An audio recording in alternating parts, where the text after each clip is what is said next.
আবারও টু হুইলারে করে বেরিয়ে পড়লাম আমাদের গন্তব্যস্থল আজ বোলপুর, অর্থাৎ ক্ষণিকের শান্তির খোঁজে চলে যাচ্ছি শান্তিনিকেতনে দুদিনের জন্য। কদিন পরই সিদ্ধিদাতা গণেশের পুজো, তাই সকাল সকাল গণেশ ঠাকুরের দর্শনও হয়ে গেল। তোমরাও নিশ্চয়ই দেখতে পাচ্ছ। চলো ভিডিওটা দেখতে থাকো। ভিডিওটা করতে অনেক সময় লেগে গেল, সত্যি ব্যস্ততার মাঝে হয়েই ওঠে না। তবে একটা সত্যি কথা বলবো তোমাদের, সেটা হলো তোমাদের সাথে আমার এই টু হুইলারে করে ছোট্ট ছোট্ট ট্রিপগুলো শেয়ার না করলে ভালোই লাগে না। আচ্ছা, প্রত্যেকবারের মতো এবারেও বলছি, তোমরা ভিডিওটা কিন্তু অবশ্যই দেখো, আর যদি ভালো লাগে তাহলে একটা লাইক দিও, আর একইভাবে পরিচিত জনের মধ্যে একটু শেয়ার করে দিও, তাহলে আমারও আরও ভিডিও করার উৎসাহ বাড়ে। আচ্ছা, তোমরা যদি টু হুইলারে যেতে চাও, আমরাও যেরকম এখন দিল্লি রোড ধরে এগোচ্ছি, আমরা কিন্তু সোজা যাব বর্ধমানের দিকে। ঠিক আছে, চলো দেখতে থাকো। কি সুন্দর প্রাকৃতিক পরিবেশ বোলপুর যাওয়ার পথে পড়বে। দিল্লি রোড দিয়ে গিয়ে আমরা বর্ধমান হয়ে 108 শিব মন্দিরের ঠিক পাশ দিয়ে ঘুষকরা হয়ে এগোচ্ছি শান্তিনিকেতনের দিকে। চলো দেখতে থাকো। রাস্তা কিন্তু একদমই ভীষণ স্মুথ, খুব ভালোভাবে কিন্তু আমরা এখান দিয়ে যেতে পেরেছি। আর সবচেয়ে বড় কথা, এখানে যে বোর্ডগুলো সেগুলো তোমরা একটু খেয়াল রাখবে যে কোন দিক থেকে কোন দিকে যাচ্ছ। এখান থেকে কিন্তু সোজা তারাপীঠও তোমরা চলে যেতে পারো। চারিপাশে শুধু সবুজ আর সবুজ, এত ভালো লাগছে। আর আকাশটা তো দেখতে পাচ্ছ তোমরা, দুর্গা পুজোর কাছেই এসে গেছে, তো পুজোর একটা আমেজ। আর আকাশে সেই সাদা পেঁজা তুলোর মতো মেঘগুলো ভেসে বেড়াচ্ছে।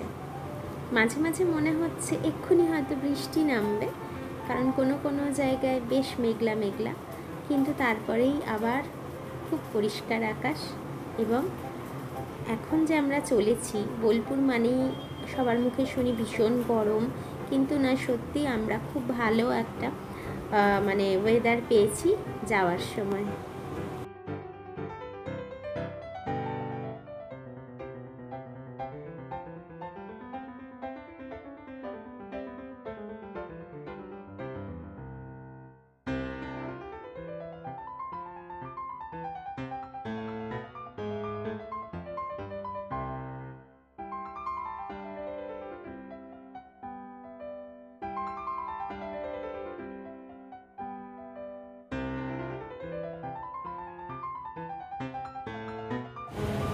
চারপাশটা বেশ উপভোগ করতে করতে চলছি, বেশ ভালো লাগছে। আসলে টু হুইলারে করে ঘোরার মজাটাই কিন্তু অন্যরকম।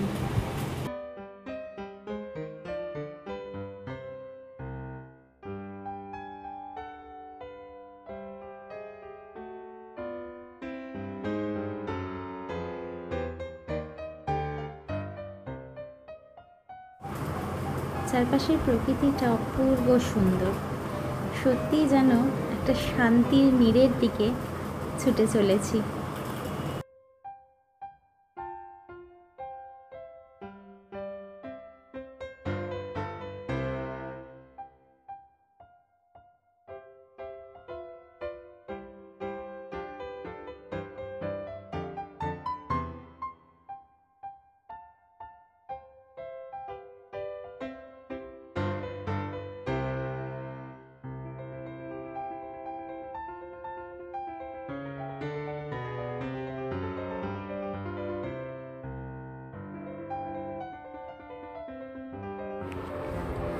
আচ্ছা, যেতে যেতে কিছু কথা একটু জেনে নিই। তোমরা হয়তো অনেকেই জানো যে কথাগুলো আমি বলবো, তাও আমি আরেকবার বলি। সেটা হচ্ছে, তোমরা নিশ্চয়ই শুনেছো যে শান্তিনিকেতনের আগে নাম ছিল ভুবনডাঙ্গা। বলা হয় সেখানে স্থানীয় এক ডাকাতের নাম ছিল ভুবন, তার নাম অনুসারেই এই জায়গার নাম ছিল ভুবনডাঙ্গা। রবীন্দ্রনাথ ঠাকুরের বাবা মহর্ষি দেবেন্দ্রনাথ ঠাকুর, যার নাম তো তোমরা শুনেইছ, তিনি ছিলেন একজন ভারতীয় দার্শনিক এবং ধর্মীয় সমাজ সংস্কারক। তিনি শান্তিনিকেতনের প্রাকৃতিক সৌন্দর্যে আকৃষ্ট হয়ে এই শান্তিনিকেতন প্রতিষ্ঠা করেন। শান্তিনিকেতনের সংস্কৃত অর্থ শান্তির আবাস। এখানে একটি ছাতিম গাছ দেখা যায়, যার নিচে বিদ্যার্থীরা বসে শিক্ষা লাভ করত। এই ছাতিম গাছটাকে এখানকার ব্ল্যাকবোর্ড বলা হয়। তো আমরা যখন ওখানে পৌঁছে যাব তখন দেখতে পাবো। তো তোমরা সাথে থাকো।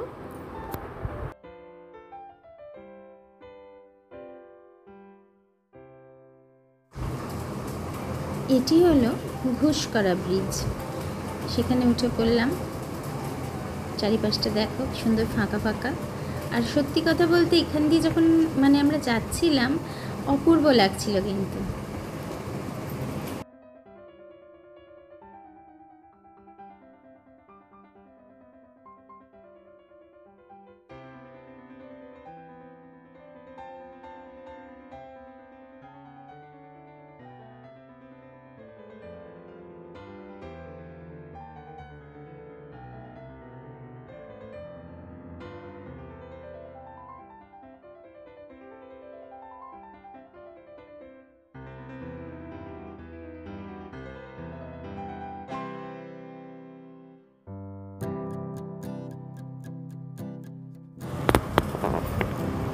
শান্তিনিকেতনের রাস্তায় তো চলেছি একটু একটু করে। দুপাশেই দেখতে পাবে বিশ্বভারতীর প্রাঙ্গণ। বলেছিলাম না তখন ছাতিমতলা? চলো দেখতে থাকো।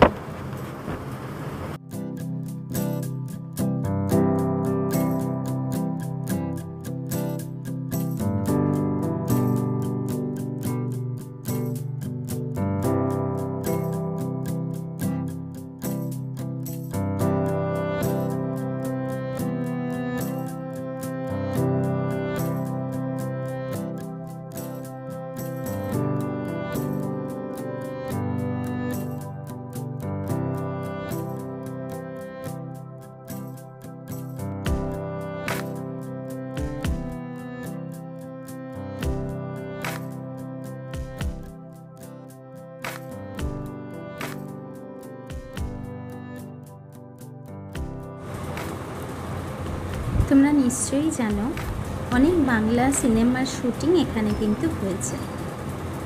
এক শান্তি এখানে, অপূর্ব সুন্দর একটা নীরবতা, অসাধারণ পরিবেশ। শুধু দেখছিলাম চারিপাশটা, ভীষণ ভালো লাগছিল।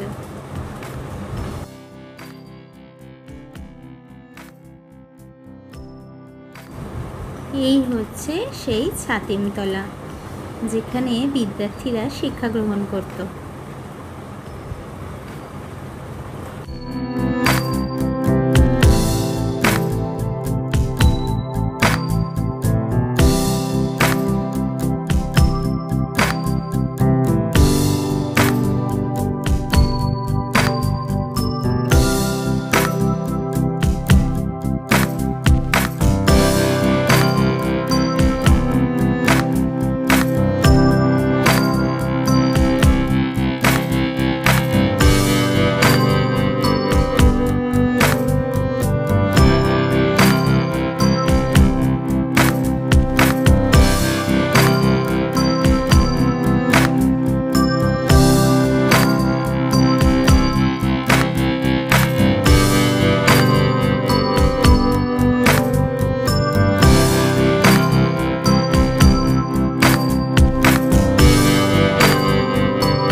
আচ্ছা, কেন বলছিলাম যে শান্তিনিকেতনটা আমি নতুন করে এক্সপ্লোর করব তোমাদের কাছে, সেটা হচ্ছে এই বিশেষ আকর্ষণ এটা সৃজনী শিল্পগ্রাম।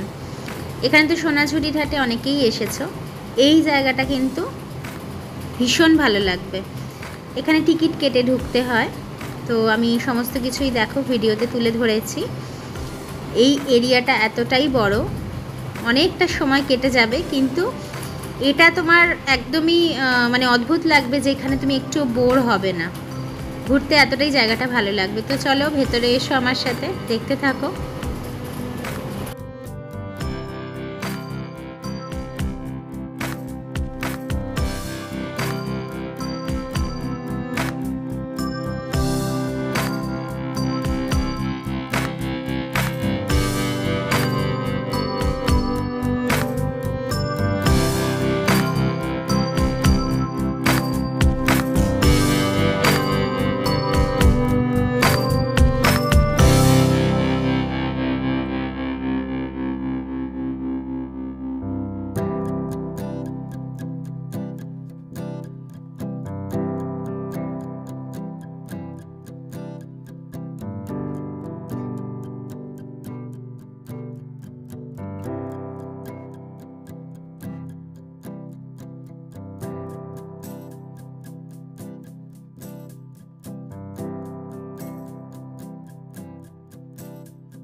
এই স্ট্যাচুগুলো কিছু ঐতিহাসিক কথা মনে করিয়ে দেয়। তোমরা দেখো ভালো করে, তোমাদেরও হয়তো মনে করবে সাঁওতাল বিদ্রোহের কথা, তারপরে বাঁশের কেল্লার কথা, সিধু কানু মনে পড়ে তাদের কথা। দেখো তাদেরই এখানে স্ট্যাচু করা রয়েছে।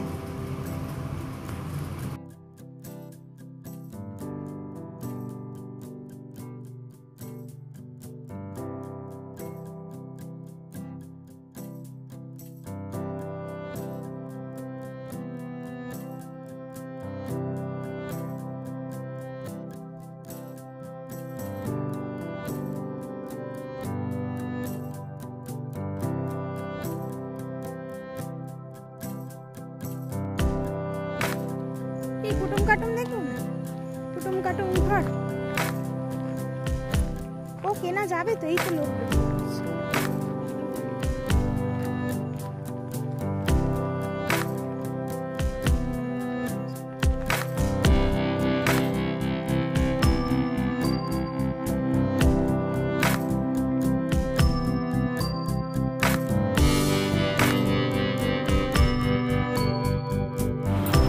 কোনোভাবে যদি সোনাঝুরির হাট মিস হয়ে যায় তাহলে কিন্তু এই শিল্পগ্রাম থেকেও তোমরা অনেক কিছু কিনে নিতে পারো।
মেটেরিয়ালটা সব কাপড় কাপড় দিয়ে বানানো। কাপড় দিয়ে বানানো আছে। এই যে এখানে যেমন আছে এটা 30, এটা 20, এটা 20, এটা 30, এটা 30। ওরা আমার হবে আচ্ছা বিকেলে কটার দিকে খোলা আছে এটা? 5টা। বিকেল 5টা। 5টার সময় আপনাদেরকে মানে চলে যেতে হবে, আর আমাদের 5টার আর দিতে দেবে না। এখন একবার ও তার মানে মোটামুটি 4টের মধ্যে ঢুকে গেলে আমরা পাবো 4:10 বোধহয় লাস্টে। লাস্টে কিন্তু 4টা। এই কানগুলো মেটালের কিরম? হ্যাঁ, এইগুলো আসবে আপনার 90 ইয়ার কাপ, আর বুগাটিগুলো আসবে 100। কালেকশন ভালো, নিয়ে যাবো। চলো ঘুরে দিয়ে চারটা বেরিয়ে ওখান থেকে ঘুরে আসি। ওরে কার পানে মন হাত বাড়িয়ে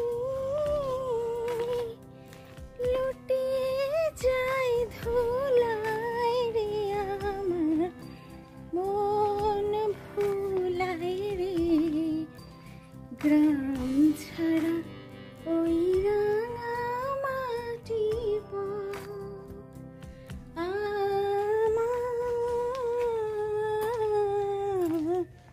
মন ভুলায় রে।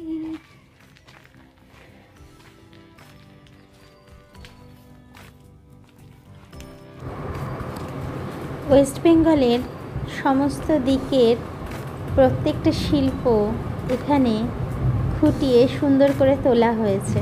দেখতে থাকো।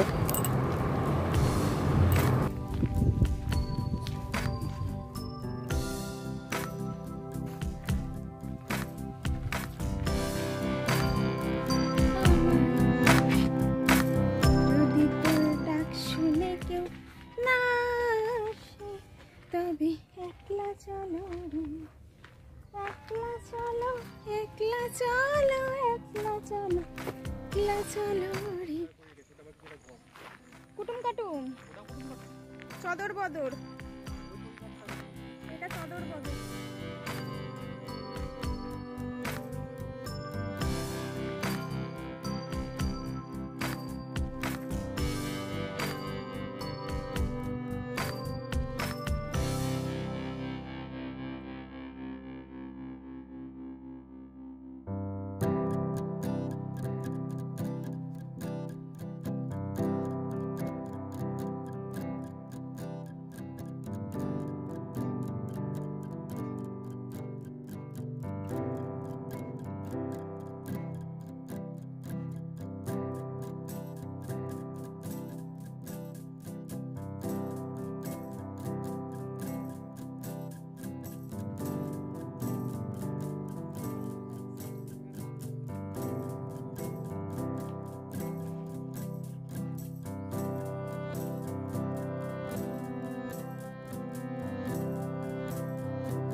চালায়।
সমস্ত দিকটা মোটামুটি ঘোরা শেষ।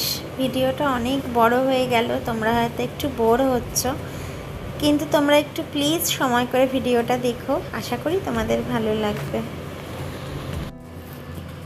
এবার একটু দেখে নিই আমরা বোলপুরে গিয়ে কোথায় ছিলাম, হোটেলটা দেখে। আমরা ছিলাম হোটেল এমব্লিকে, এটা হলো হোটেলের ভেতরের অংশ।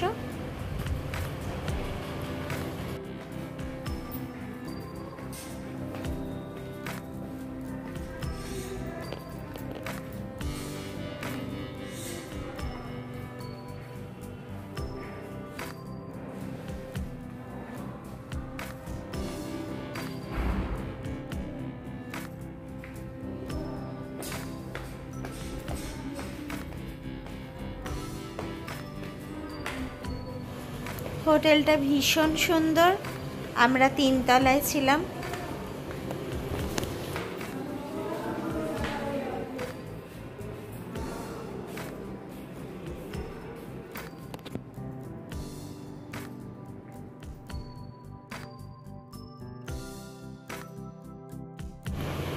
হোটেলটির রেঞ্জ কিন্তু খুবই রিজনেবল এবং এখানে ফুডিং ও লজিংয়ের সুবিধে রয়েছে। হোটেলের নিচেই কিচেনে এনারা রান্না করেন এবং এটি হচ্ছে হোটেলের ডাইনিং রুম, যেখানে খুব যত্ন সহকারে গুছিয়ে এরা খাবার পরিবেশন করেন। তোমাদের সামনে সেটাও তুলে ধরলাম আমরা কি কি খেয়েছিলাম এখানে। আমরা যেহেতু হোটেলের 2nd ফ্লোর অর্থাৎ 3 তলায় ছিলাম, তাই ওপর থেকে ব্যালকনি থেকে ভিউটা দেখো, রাস্তাটা একদম ওপরেই হোটেল। এখানে আশেপাশেও অনেক হোটেল রয়েছে, একদম প্রাইম লোকেশনে, এটা বোলপুর বাস স্ট্যান্ডের কাছেই এই হোটেলটি অবস্থিত। আর এখানে কিন্তু তোমরা এলে 4 হুইলার এবং 2 হুইলারে করে সেগুলি পার্কিংয়েরও সুবন্দোবস্ত রয়েছে। ভিডিওটা কেমন লাগলো অবশ্যই জানিও। আর 2-3 দিনের জন্য এরকম ছোট্ট একটা ট্রিপ করাই যায়। এখানে এসো, যদি মনে করো এই হোটেলে থাকবে না, অন্য কোথাও থাকবে, সোনাঝুরি হাটের কাছে থাকবে, সো ওখানেও কিন্তু তোমরা গিয়ে থাকতে পারো। তো যাই হোক, 2-3 দিনের জন্য শান্তির খোঁজে কিন্তু শান্তিনিকেতন একদম বেস্ট জায়গা। তো তোমাদেরকে আর একটা ছোট ভিডিও কিন্তু কিছুদিনের মধ্যে আমি দেব। ওকে, সবাই ভালো থেকো। কমেন্টস বক্সে কিন্তু জানাতে তোমরা ভুলো না যে তোমাদের ভিডিওটা কেমন লাগলো।